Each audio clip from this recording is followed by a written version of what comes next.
कांटों के जंगल नाम के एक घने और भयानक वन में एक खूंखार आदमखोर नर भेड़िया रहता था।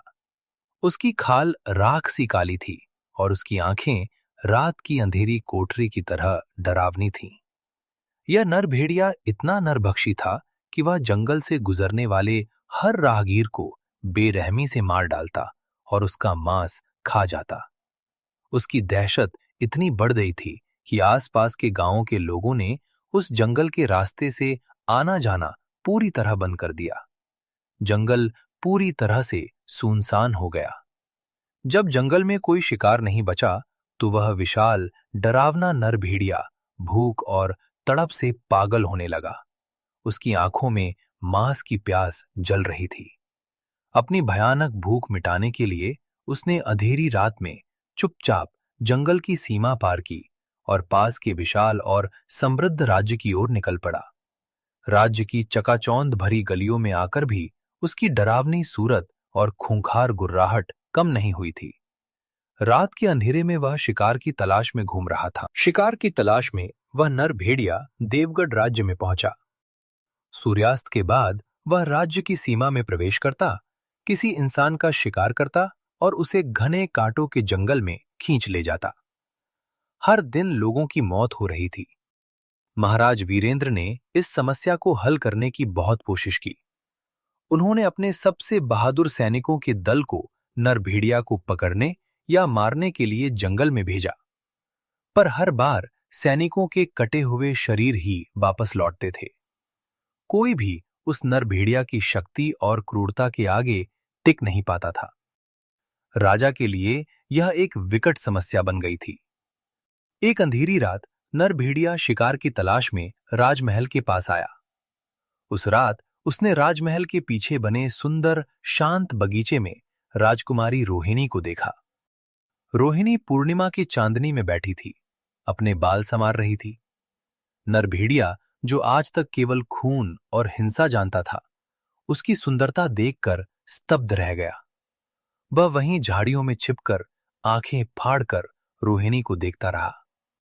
उसकी आदमखोर प्रवृत्ति शांत हो गई थी।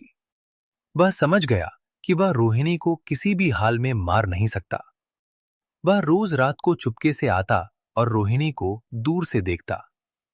राजकुमारी को इस बात का पता नहीं चला। एक रात जब वह करीब आया, तो रोहिणी ने उसे देख लिया और डर से चीखने की बजाय वह अपनी जगह पर जम गई। नर भेड़िया, जिसने इंसानी भाषा को समझा था, उसने अपने पंजे जमीन पर रखे और अपनी गर्दन झुकाई। वह अपनी आंखों से यह समझाने की कोशिश कर रहा था कि वह उसे मारेगा नहीं। रोहिणी ने अपनी बुद्धि का इस्तेमाल किया।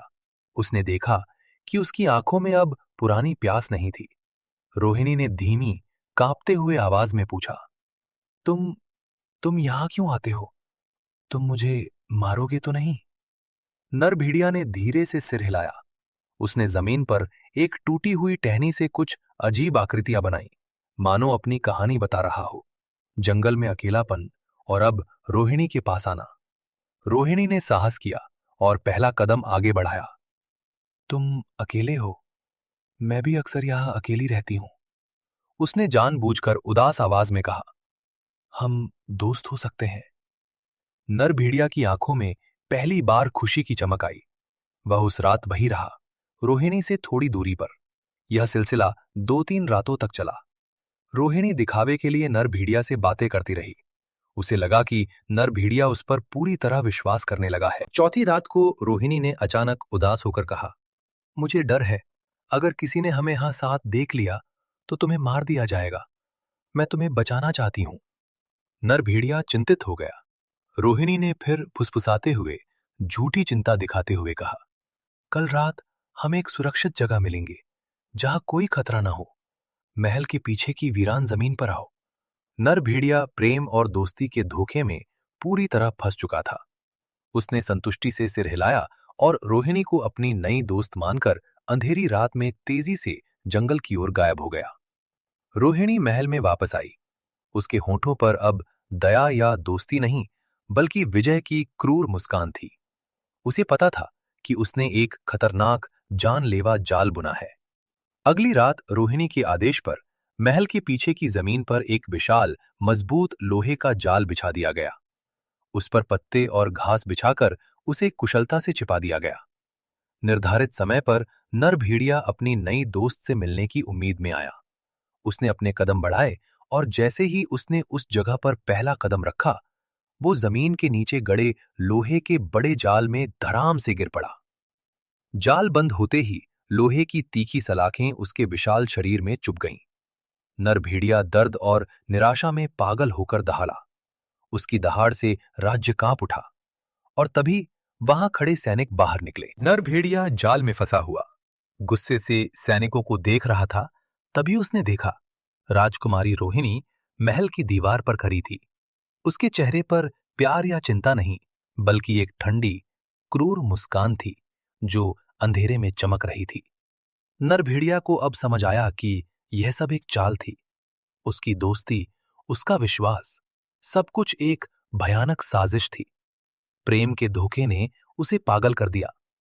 इसे खत्म कर दो, महाराज वीरेंद्र ने आदेश दिया। सैनिकों ने भाले और तीर बरसाने शुरू कर दिए। फंसा हुआ नर भेड़िया दर्द से तड़पता रहा, लेकिन उसकी आंखें रोहिणी पर टिकी थी। उसका अंतिम भाव गहराई से भरा नफरत और विश्वासघात का एहसास था।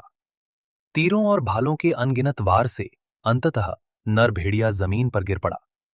जैसे ही सैनिकों ने अपनी जीत का जश्न मनाया और राजकुमारी रोहिणी ने संतोष की सांस ली, नर भेड़िया का खून से लथपथ शरीर अचानक गलना शुरू हो गया। वह मांस का लोथड़ा नहीं बना, बल्कि उसकी काली, खूंखार आत्मा उसके शरीर से काले धुएं के एक बवंडर के रूप में बाहर निकली। वह काला धुआं तेजी से राजकुमारी रोहिणी की तरफ बढ़ा और इससे पहले कि वह चीख पाती, वह उसकी आत्मा में समा गया। रोहिणी की आंखें एक पल के लिए नर भेड़िया की तरह काली और खूंखार हो गईं। सैनिकों ने देखा कि नर भेड़िया का शरीर पूरी तरह से राख बन चुका था। उन्हें लगा कि आतंक समाप्त हो गया, लेकिन वह रात नर भेड़िया मरा नहीं था। उसका खूंखार श्राप राजकुमारी के अंदर जिंदा था। हर पूर्णिमा की रात रोहिणी का शांत और सुंदर चेहरा शीशे में देखने पर भेड़िए जैसा दिखने लगता था। उसकी आंखें काली हो जाती थीं और उसके दांत नुकीले। रोहिणी अब अंदर से एक खूंखार नर भेड़िया बन चुकी थी, जिसका शिकार अब जंगल के बाहर नहीं, बल्कि राजमहल के अंधेरे कोनों में होता था। राज्य एक नए, ज्यादा भयानक और अनदेखी आतंक के साये में था, क्योंकि इस नर भेड़िया में क्रूरता के साथ साथ रोहिणी की बुद्धि भी थी।